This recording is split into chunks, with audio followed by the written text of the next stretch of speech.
Hello everyone, welcome to Pratap academy. कैसे हैं students आप सभी लोग। तो क्लास 10th का जो चैप्टर 1 रियल नंबर का रिवीजन हो चुका था हम लोगों का स्टूडेंट्स। आज हम लोग बात करने जा रहे हैं चैप्टर 2 पॉलिनोमियल्स का रिवीजन। तो ये 1 शॉर्ट वीडियो है, लगभग 10 मिनट के अंदर आप के सारे कॉन्सेप्ट जो है चैप्टर वाइज पूरे क्लियर हो जाएंगे। तो आइए इस वीडियो को शुरू करते हैं। तो हमारा जो चैप्टर 2 है वो है पॉलिनोमियल। तो सबसे पहले बात आती है कि यार पॉलिनोमियल होता क्या है। तो पॉलिनोमियल को जानने से पहले आपको 2-3 चीज़ें जानना होगा, जैसे कि कांस्टेंट, वेरिएबल, ऑपरेटर्स और उसके बाद फिर अलजेब्रिक एक्सप्रेशन। तब आप जान पाएंगे कि पॉलिनोमियल क्या होता है। कांस्टेंट क्या होता है? कांस्टेंट एक नंबर होता है, फिक्स्ड नंबर होता है जो कभी बदलता नहीं है। जैसे तुमने 5 ले लिया, 6 ले लिया, 7 ले लिया, कभी नहीं बदलेगा। पाई की वैल्यू 3.14 है, कभी नहीं बदलेगा। 99 है, कभी नहीं बदलेगा। यानी एक फिक्स्ड नंबर जो होता है वही कांस्टेंट होता है। वेरिएबल क्या होता है? वेरिएबल भी एक तरीके से नंबर होते हैं, लेकिन वो नंबर कौन सा ये दिख नहीं पाता, वो पता नहीं चल पाता। यानी ये चेंज होते रहते हैं, हमेशा बदलते रहते हैं, इसलिए इनको सिंबल के फॉर्म में रिप्रेजेंट किया जाता है। वेरिएबल्स को सिंबल्स के फॉर्म में रिप्रेजेंट किया जाता है। और ऑपरेटर्स में जो आप जानते हैं, फंडामेंटल ऑपरेटर्स में एडिशन, सब्ट्रैक्शन, मल्टीप्लिकेशन, डिवीज़न जो होते हैं 4। तो जब इन तीनों का आप कलेक्शन लेते हैं, कम्बिनेशन लेते हैं, तब आप देखेंगे कि आपको क्या मिलेगा, एक एक्सप्रेशन बनेगा। उस एक्सप्रेशन का नाम होता है अलजेब्रिक एक्सप्रेशन। तो अलजेब्रिक एक्सप्रेशन क्या है भाई? It is the combination of constant, variables and operators is called algebraic expression. तो ये जितने भी एग्जांपल दिए गए हैं ये सब क्या है? अलजेब्रिक एक्सप्रेशन है। तो अलजेब्रिक एक्सप्रेशन आप समझ गए। अब यहाँ पे एक चीज़ लिखा हुआ है, पावर ऑफ वेरिएबल। तो चूँकि जो भी वेरिएबल है उस वेरिएबल का जो पावर होता है उसी को पावर ऑफ दी वेरिएबल हम लोग कहते हैं। जैसे यहाँ पे 3x² है, तो ये जो पावर है इसका 2 है। यहाँ पे इसका x का पावर 1/2 है, तो इसका पावर 1/2 है, इसका पावर क्या है? 2 है। आगे बढ़ते हैं हम लोग।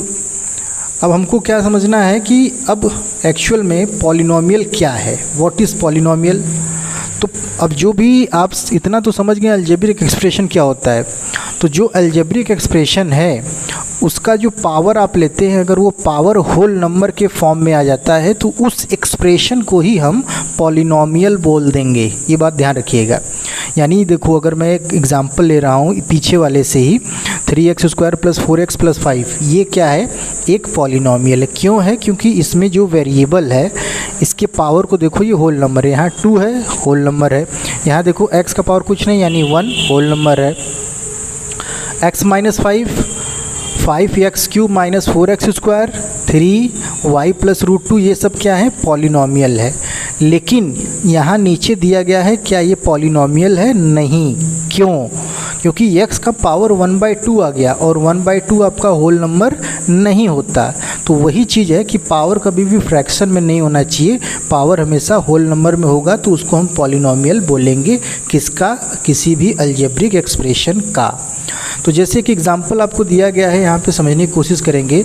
3x² + 4x + 5। तो यहाँ पे 3x² जो है, 4x और 5, ये 3 क्या है? टर्म है। यहाँ पे इसको बोलेंगे टर्म। यहाँ कितने टर्म है? 3 टर्म है। अगर मैं इसको भी अगर एक्सपेंड करूँ 3 × x², तो ये x² के साथ जो नंबर होता है उसको कोफिशिएंट कहा जाता है। तो आई होप कि कोफिशिएंट आपको समझ में आ गया। तो यहाँ x² का कोफिशिएंट 3 है, x का कोफिशिएंट क्या भैया? 4 है। अब आते हैं, बात करते हैं डिग्री ऑफ पॉलिनोमियल। आप पढ़ेंगे इसमें degree of polynomial. Highest power of the variable is called the degree of the polynomial. कोई भी पॉलिनोमियल है उसमें जो भी वेरिएबल है उसके सबसे ज़्यादा पावर को लेंगे वही डिग्री कहलाएगा। जैसे 3x² + 4x + 5 है, तो यहाँ x और का पावर 1 है, यहाँ x का पावर 2 है। तो जो बड़ा है, 2 बड़ा है, यानी इसकी डिग्री क्या हो गई? 2 हो गई। ये सारी चीज़ें आप क्लास 9th में पढ़ चुके हैं। एज अ रिवीजन के तौर पे मैं आपको बता दे रहा हूँ, ताकि आपके क्लास 10th में जो भी कॉन्सेप्ट छूटा हुआ है वो आपका क्लियर हो जाए। तो टाइप्स ऑफ पॉलिनोमियल में आएंगे तो 2 के on the basis of number of term, on the basis of number of degree, 2 basis पे इसको डिवाइड किया गया है। देखो यार, नंबर ऑफ टर्म पे आओगे तो जब 1 टर्म रहेगा तो मोनोमियल, 2 टर्म रहेगा बाइनोमियल, 3 टर्म रहेगा ट्राइनोमियल। ऐसे डिग्री 1 रही तो लीनियर, डिग्री 2 रही क्वाड्रेटिक, डिग्री 3 रही क्यूबिक पॉलिनोमियल। तो मोनोमियल में एक टर्म होगा, बाइनोमियल में 2 टर्म, ट्राइनोमियल में 3 टर्म। अब पावर कुछ भी हो सकता है, उससे नहीं मतलब है, बस आपको टर्म यहाँ देखना है, यहाँ डिग्री देखना है। ये कुछ एग्जाम्पल से इसको आप समझ लेंगे। अच्छा, कोई भी पॉलिनोमियल है उसको किससे डिनोट करते हैं? तो किसी भी पॉलिनोमियल को अगर उसका वेरिएबल जो भी रहेगा, मान लो एक पॉलिनोमियल उसका वेरिएबल x है, तो हम उसको बोलेंगे p ऑफ x। ठीक है, अब आगे बढ़ते हैं। इसमें क्या देखना है हमको? Value of polynomial at x equal to some values, यानी x इक्वल टू k।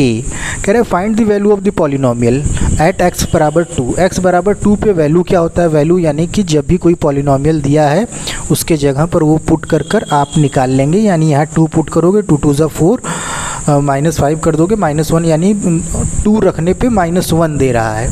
यानी ये पॉलिनोमियल 2 रखने पे -1 दे रहा है। यही क्या है? इसकी वैल्यू है।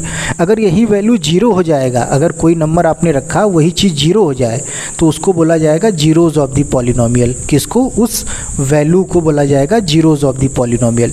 यानी कि यहाँ पे दिया गया है कि value of the polynomial at x बराबर 0 हो जाएगा, तो ये जो x बराबर k था, तो k को ही क्या बोला जाएगा? जीरोज़ ऑफ द पॉलिनोमियल बोला जाएगा। यानी कि जब भी आपको जीरोज़ निकालना होगा तो उसमें आपको एक चीज़ करना होगा कि p ऑफ k बराबर 0 आपको लेना होगा। ठीक है, ये चीज़ आपका हो गया zeros of the polynomial. Class 10th में जो हमको पढ़ना है, जो हमारा मेन कॉन्सेप्ट है, उसको एकदम समझ लाओ कि geometrical meaning of zeros of the polynomial. Geometrical meaning है क्या यार, इसको समझो। कह रहा है कि अगर कोई भी ग्राफ अगर x एक्सिस पे कट कर रहा है किसी भी डिस्टिंक्ट पॉइंट पर, तो जितने पॉइंट पे कट करेगा उतना उसका जीरोज़ होगा। जैसे समझो, ये ग्राफ है, ये x एक्सिस है, x एक्सिस को ये 2 जगह काटा, तो इसके पास 2 जीरोज़। ये एक जगह कट रहा है, 1 जीरो से इसको टच ही नहीं कर रहा है, तो उसमें 9 जीरो। ठीक है, ये ज्योमेट्रिकल मीनिंग है, इसको बहुत अच्छे से समझ लीजिएगा। अब यहाँ पे एक क्वेश्चन MCQ में हर साल पूछ लेता है कि अगर क्वाड्रेटिक पॉलिनोमियल दिया गया है तो quadratic polynomial ax² + bx + c के फॉर्म का होता है। ठीक है, तो अब इसमें क्या दिया गया है? इसका शेप इस तरीके से आप देखेंगे फिगर। ये जो फिगर है, इस फिगर को पैराबोलास भी बोला जाता है। पैराबोलास यानी क्वाड्रेटिक जो पॉलिनोमियल है उसका जो ग्राफ बनेगा वो कैसा ग्राफ बनेगा? पैराबोला वाला ग्राफ बनेगा। नेक्स्ट आते हैं, हम लोग बात कर रहे हैं relationship between zeros and coefficient polynomial. अब रिलेशनशिप क्या है इसको समझते हैं। कोई भी क्वाड्रेटिक पॉलिनोमियल आप लेंगे, ठीक है, हमको क्वाड्रेटिक पॉलिनोमियल पे बात करना है। तो क्वाड्रेटिक पॉलिनोमियल है, उसका डिग्री 2 है, तो उसके पास कितने जीरोज़ हो जाएंगे? 2 जीरो हो जाएंगे। हम मान लेते हैं कि अल्फ़ा और बीटा क्या है? जीरोज़ ऑफ द पॉलिनोमियल है, किसका? क्वाड्रेटिक का, ax² + bx + c का। तो इसमें 2 चीज़ हम निकालते हैं, सम ऑफ जीरोज़ यानी अल्फ़ा प्लस बीटा निकालते हैं, जो कि होता है माइनस में coefficient of x upon coefficient of x²। यानी सीधा तुम याद कर सकते हो कि x + b जो होगा, sorry x alpha plus beta जो होगा -b/a हो जाएगा, और अल्फ़ा इंटू बीटा क्या हो जाएगा? c/a। ये रटा रटाया कॉन्सेप्ट है, इसको आप 2-3 बार रट लेंगे, एकदम याद हो जाएगा। अब कई बार क्वेश्चन आता है कि यार तुमको क्या दिया है? अल्फ़ा प्लस बीटा और अल्फ़ा इंटू बीटा तो दिया है, लेकिन पॉलिनोमियल कैसे निकालोगे? How you can find the polynomial? तो पॉलिनोमियल निकालने के लिए आपके पास क्या फार्मूला है? Square minus alpha plus beta x plus alpha into beta. ये क्या है? पॉलिनोमियल निकालने के लिए आप इसका इस्तेमाल करेंगे। अब अगर आपके पास क्यूबिक पॉलिनोमियल आ जाता है, क्यूबिक पॉलिनोमियल जो किस फॉर्म का होता है? ax³ + bx² + cx + d के फॉर्म का होता है। तो उसमें अगर alpha plus beta plus gamma पूछ लिया, अगर आपके 3 जीरो हैं अल्फ़ा बीटा गामा, तो आप -b/a alpha beta plus beta gamma plus gamma alpha, तो c/a, और अल्फ़ा बीटा गामा अगर पूछेगा तो -d/a करके आप निकाल लेंगे। तो ये जो हमारा चैप्टर 2 था, इस चैप्टर 2 में इसमें इतने कॉन्सेप्ट थे, ये सारे कॉन्सेप्ट आप पढ़ लीजिएगा। और कल हम लोग तीसरे चैप्टर्स के 1 शॉर्ट वीडियो को स्टार्ट करेंगे। तो थैंक यू एवरीवन।